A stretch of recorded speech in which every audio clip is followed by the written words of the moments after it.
अस्सलामु अलैकुम वरहमतुल्लाहि वबरकातुहू। तो अल्लाह वाले नबी की सल्लल्लाहु अलैहि वसल्लम पे दुरूद व सलाम पढ़ते रहें और बरकतें लूटते रहें। आज मैं हाज़िर हुआ हूँ नुस्खा लेके पेट के अमराज का।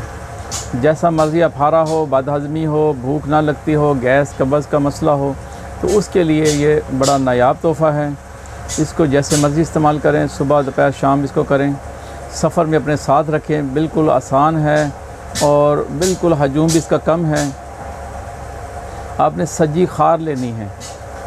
सज्जी खार ले लें आप 4 तोला, 2 तोला आप छोटी इलायची ले लें। इन दोनों को पीस लें।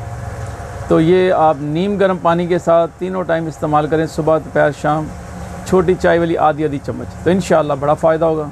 आज़माएँ तो ज़रूर इसको खाएं तो इंशाअल्लाह फ़ायदा होगा। जो बंदे कहते हैं भूख नहीं लगती, तो उनके लिए बेहतरीन है। जो कहते हैं जी हमारा पेट तनाव में रहता है, अफारा सा रहता है, मोशन भी सही से नहीं आता, तो बड़ी आंत सही साफ़ नहीं होती हमारी, तो उसके लिए बड़ी अच्छी चीज़ है।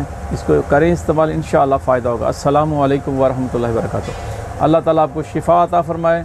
अल्लाह ताला हमारे सब के नबी की सल्लल्लाहु अलैहि वसल्लम की पूरी उम्मत के कबीरा सिगरा गुनाह माफ़ फरमा दे और बड़ी रहमत फरमाए, बड़ा फ़ज़ल फरमाए और रब करीम हमें हदायत फरमाए। हदायत मांगते रहना चाहिए। अल्लाह के नबी आका अलैहि सल्लम का फरमान अली शान है कि रब फरमाता है कि मैं बेहदायतों को हदायत नहीं देता। तो अगर देखा जाए तो जितने भी गैर मुस्लिम थे तो सारे बेहदायत थे, फिर हदायत आ गई कैसे? जो नबी की सल्लल्लाहु अलैहि वसल्लम से मोहब्बत करेगा उसको हदायत आएगी, वरना हदायत नहीं आएगी। पढ़ने लिखने से हदायत नहीं आती।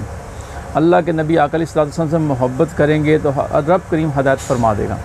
तो जब रब हदायत फरमा देगा तो आप दीन वाले हो जाएंगे। अस्सलामु अलैकुम वरहमतुल्लाहि वबरकातुहू।